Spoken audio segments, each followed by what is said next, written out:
Nagbabala ang grupong bayan na posible umanong mabawasan ng suporta ang Administrasyong Aquino tulad ng sinapit ni US President Barack Obama nitong nagdaang midterm election sa Amerika kung di raw maipapatupad ang mga ipinangakong pagbabago. Pero buwelta ng palasyo, walang basehan ang ginagawang pagkukumpara. Saksi si Sirian Aguho.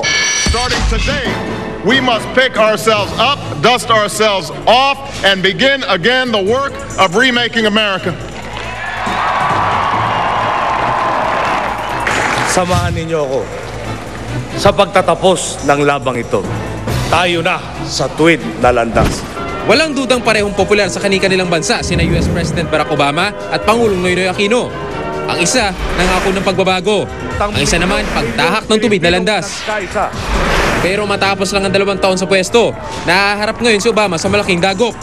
Kontrolado na kasi ng Republican Party ang Kamara sa Amerika matapos matalo mga Democratic ally ni Obama sa katatapos lang na midterm elections. Sa karanasan ni Presidente Obama, nakita natin na sa maraming niyang pangako, lalong-lalo na sa usapin ng ekonomiya at pagtatapos ng gera sa Iraq at Afghanistan, hindi po natupad ang mga iyan, no?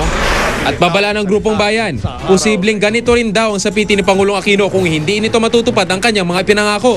Sa unang 100 araw niya, hindi kinakitaan ng malalaking mga resulta o pagbabago o yung man lang direksyon tungo sa pagbabago. Mabilis din na maglalaho yung mga approval ratings niya, mabilis ding babagsak yung pagtanggap sa kanya ng publiko. Sagot naman dyan ng palasyo, walang basihan ang ganyang pagkukumpara. Magkaiba po kasi yung sitwasyon. We all know very well that the American system of politics and our own system are very different.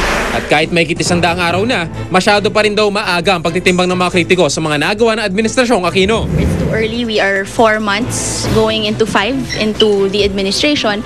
Marami pa po tayong dapat gawin. Marami pa po tayong kayang gawin. Ako si Sirian Aguho, ang inyong saksi. Samantala, hindi pa man tuluyang nakakabangon sa hagupit ni Bagyong Juan, muling sinalanta ng baha at landslide ang Isabela, bunsod ng walang tigil na pag-ulan. 6 po ang patay, kabilang na rito ang isang ginang at ang kanyang 3 anak na nakatira sa isang bahay na natabunan ng gumuhong lupa sa bayan ng San Mariano. Isa pang bata na taga San Mariano ang namatay rin sa landslide. Sa bayan ng Benito Soliven, isang lalaki naman ang nasawi matapos tangayin ng malakas na agos ng tubig sa ilog. Mahigit 50 barangay ang apektado ng pagbaha. At sa iba pa ring balita, 17 personalidad ang pinarangalan ng 21 Rotary Club sa Quezon City. Iginawad sa kanila ang Rotary Vocational Excellence Award para sa ipinakitang kagalingan at mataas na ethical at moral standards sa kanilang trabaho. Kabilang sa pinarangalan sina Quezon City Mayor Herbert Bautista, AFP Chief of Staff General Ricardo David, PNP Chief Police Director General Raul Bacalzo at ang ating kapusong si Mike Enriquez. Itong Rotary, ang mga miyembro nito, mga respetado sa kanilang mga profesyon yung bigyan ka ng award para sa profesyon mo, napakamalaking bagay nun. At sama-sama nating saksihan. Eroplanong biyaheng Australia natanggal ang bahagi ng makina habang nasa himpapawid.